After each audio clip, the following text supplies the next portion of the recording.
information which would make it very easy to predict, control, and manipulate actions. However, there is a gap that the Masons need to fill in. By using hard currency, an individual can evade detection and vital information is lost since hard currency transactions are untraceable. As a result, moves are being made to replace hard currency with a system that relies totally on electronic funds transfer. In other words, a system that relies totally on cards.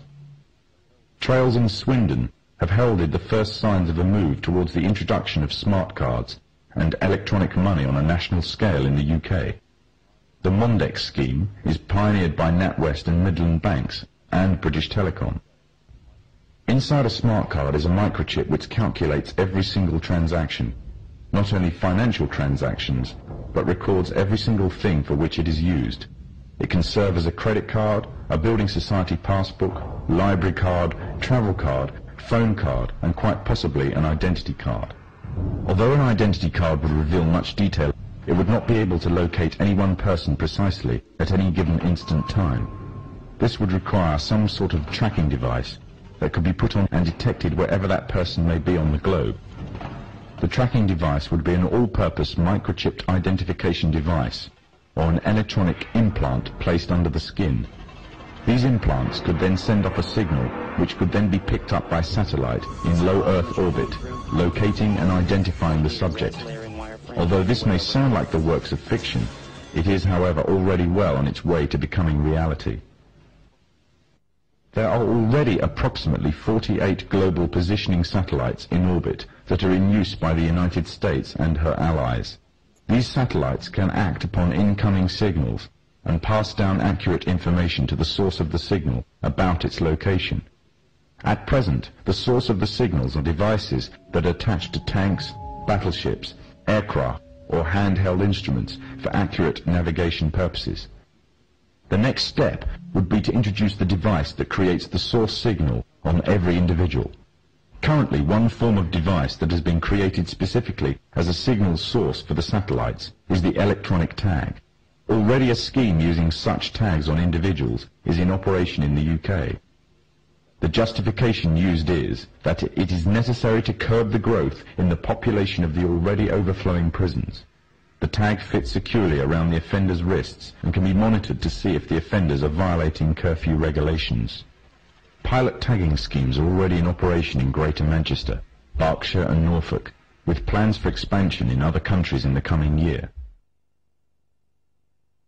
The Freemasons' plan for complete global control by one governmental body means that they must pave the way for complete global economic union, complete global legislatory and political union, and complete global military union. On March the 25th, 1957, with the creation of the European Economic Community, the first significant steps in the creation of this global government were taken. Since then, the EEC has become a testing ground for the New World Order.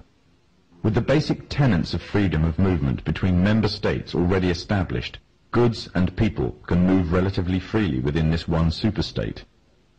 The plans are already underway for the establishment of complete monetary union, and the powers of the governmental body of Europe are growing every day, paving the way for complete political and legislatory union. All this will mean that eventually, in the superstate of the European Economic Community, there will be one currency, one economy, and one government. And the government would most certainly be a Masonic government. The three most important players of the European community are Britain, France, and Germany. Britain and France have long been Masonically controlled nations. During World War II, Germany was completely annexed by Britain and France, along with the United States, another Masonic nation, and the Soviet Union. The sectors of Germany controlled by the former three countries, the Masonic nations, formed a separate political identity called West Germany.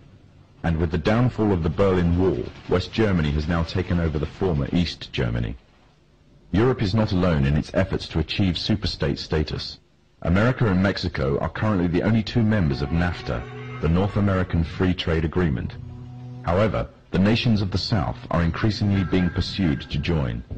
With Masonic superstates in both Europe and America firmly established, global union would be a logical and easy progression. However, there is another problem that the Masons need to contend with if they are to be the masters of this global union. By the 1970s, it was becoming increasingly clear that the population of Europe and white America was rapidly declining. Unless something was done, the expanding size of the population of third world nations would pose a serious threat to national security of Masonically controlled countries. Western consumer power and productivity would reduce, and as a result, they would be completely dependent on that of the third world population. Somehow the gap between Western population and third world population had to be a bridge to restore Western supremacy, or more precisely, Masonic supremacy, at a global scale. In the 1970s, President Jimmy Carter commissioned the Global 2000 report. The findings of the report blamed virtually all of the world problems on the population growth of non-white people. The report went on as far as recommending the elimination of at least 2 billion people in third world nations off the face of the earth by the year 2000 in order to restore Western supremacy. Interestingly enough, also in the 70s, the AIDS epidemic broke out, claiming huge amounts of life in third world nations, as well as amongst the growing black and Hispanic population of America. It was said that the virus originated from green monkeys in Africa and was later passed on to the local population through either acts of bestiality or through consuming them as food. From there on, AIDS spread like wildfire across the African continent and later on to the rest of the world, claiming millions of lives. However, the story was just a smokescreen. On June 2nd, 1988, the Los Angeles Times published an article refuting the idea that the human AIDS virus originated from green monkeys. It uncovered evidence that the DNA composition of AIDS was totally inconsistent with that of green monkeys. In fact, it could be proven that the AIDS virus could not be found anywhere in nature and could only have ever survived in the human biological system. If the virus did not exist anywhere in nature, the question is raised as to where exactly the virus all of a sudden stemmed from. On July 4th, 1984, the New Delhi newspaper in India called The Patriot published an article making the first detailed charges of AIDS as being a counter-biological warfare agent. An anonymous American anthropologist was quoted claiming that AIDS was genetically engineered at the U.S. Army's Biological Warfare Laboratory at Fort Detrick near Frederick, Maryland. Then on October 30th, 1985, the Soviet journal Literaturная Gazeta repeated the charges made by the Indian newspaper, making it an international controversy. All this, however, was easily passed off as a communist rhetoric by the Masonic West. However, on October 26, 1986, the Sunday Express became the first Western newspaper to run a front-page story confirming the findings of the Indian and Soviet newspapers entitled AIDS Made in Lab Shop. The outbreak of AIDS has been linked to vaccine programs around the world.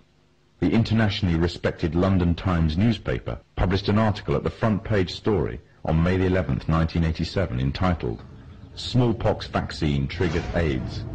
The article establishes a direct correlation between the smallpox vaccine administered by the World Health Organization to an estimated 50 to 70 million people in different Central African countries and the subsequent outbreaks of AIDS in those regions.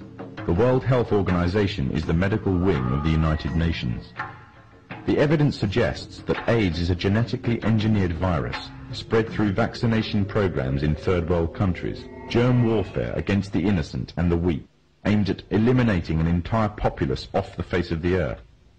AIDS is nothing other than the modern-day final solution, and all of this for the purpose of installing an economic policy that would give complete global domination to the Masonic West. However, for the Freemasons' economic domination on its own is not enough. In order to have Masonic governments at the head of global union, under complete Masonic control, an economic union may suffice. But to keep it there, they would need a military union, and that union would be none other than the UN.